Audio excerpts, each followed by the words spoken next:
துவாரகையிலிருந்து சுமார் 30 கிலோமீட்டர் தொலைவில் உள்ளது பேட் துவாரகை. இங்கிருந்து 5 கிலோமீட்டர் தூரத்தில் தண்டி என்னும் இடத்தில் அமைந்துள்ளது ஒரு அபூர்வமான ஹனுமன் கோயில்.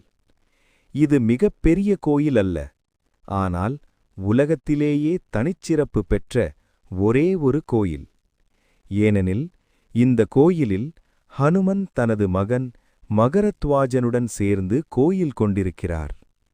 உலகிலேயே ஹனுமன் தனது மகனுடன் இருப்பதாக நம்பப்படும் ஒரே தலம் இது.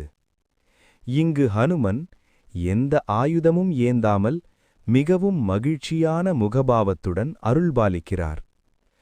பிரம்மச்சாரியான ஹனுமனுக்கு எப்படி குழந்தை என்று யோசிக்கத் தோன்றுகிறதா?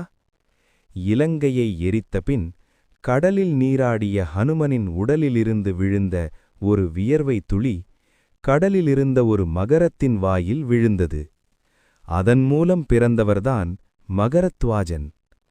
ஹனுமன் மகனான மகரத்வாஜரின் மூர்த்தி இங்கு மிகப் பெரியதாக அமைந்துள்ளது. வலது கை அபயஹஸ்தமாகவும் இடது கை மார்பிலும் வால் தரையை தொடும் வகையிலும் அழகாக காட்சியளிக்கிறார். அவருக்கு அருகிலுள்ள ஹனுமனின் மூர்த்தி ஒவ்வொரு ஆண்டும் சற்று சற்றாக பூமிக்குள் செல்வதாக நம்பப்படுகிறது. ஹனுமனின் மூர்த்தி முழுவதுமாக பூமிக்குள் சென்று மறையும் நாளில் கலியுகம் முடிவடையும் என்று பக்தர்கள் நம்புகின்றனர். இந்த கோயிலில் விநாயகர், காலபைரவர் சந்நிதிகளும் உள்ளன. பிரசாதமாக தேங்காய் பத்தையும் சீனி மிட்டாயும் வழங்கப்படுகின்றன.